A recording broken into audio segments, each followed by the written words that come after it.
Hello. In Matthew's Gospel, the reading for the third Sunday of Advent has John the Baptist asking, "Are you the one who is to come, or shall we look for another?" John's fire and brimstone confidence has turned to uncertainty and despair, anticipation to disappointment, hope to desperation. This move is not unfamiliar to us.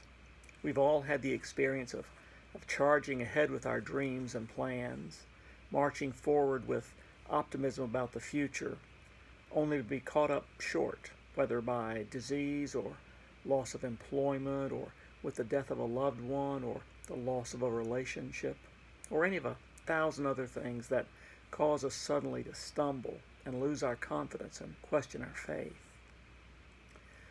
This is all the harder at this time of year, of course, when the manufactured cheeriness of the season seems to belittle any challenge or even make us feel inadequate because of our struggles.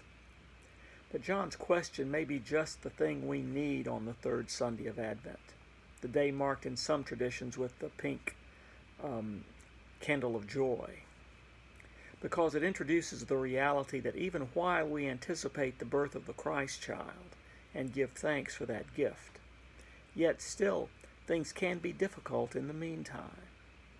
And so imagining John the Baptist sharing his doubts can reassure and remind us that doubt is not the opposite of faith, and that those who believe that the Christian life is one seamless march forward from success to success, or even from less faith to more faith, haven't been paying attention. Instead, as Matthew tells us, Jesus came and comes as Emmanuel, God with us, the one who does not eliminate all our troubles, but accompanies us through them, the one who holds on to us when the world feels like it's falling apart, the one who enters into our suffering and struggle, and so reminds us that we're not alone. John's Gospel similarly does not say that Jesus, the Word made flesh and the light of the world, vanquishes the darkness, but rather shines on in the midst of it, and the darkness can neither comprehend nor conquer such light. Still, the collision of the festive, usually joyful nature of the season and the experience of personal loss or fear some of us will be feeling can be painful. And in this season, many folks are dealing with loss, disappointment, grief, or depression. Just know that there's nothing unfaithful in your doubt or grief.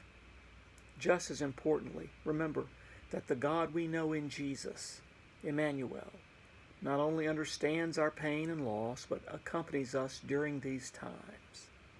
For God in Jesus came not for the strong and the proud, but the weak and the vulnerable. God in Jesus, in other words, came for us.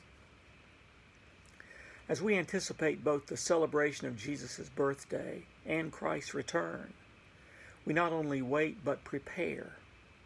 And because we believe that Christ is coming to bring healing, peace, justice, and hope, we act now to make our communities, our country and world more healthy, more peaceful, more just, and more hopeful. Because we believe Christ is coming in God's good time, we work now for the kind of world we believe God desires us to inhabit, knowing that whatever setbacks or disappointments we experience will pass away, as when Christ comes again, God and this world will be all in all. So perhaps this Sunday we can come, along with John, bringing our deep concerns and prayers, but then also, having experienced Christ's presence, go out again to work and struggle and care, offering the healing and peace that comes from the God we know in Jesus. We go forth bearing on our lips and in our lives the great words, O come, Emmanuel. See you soon.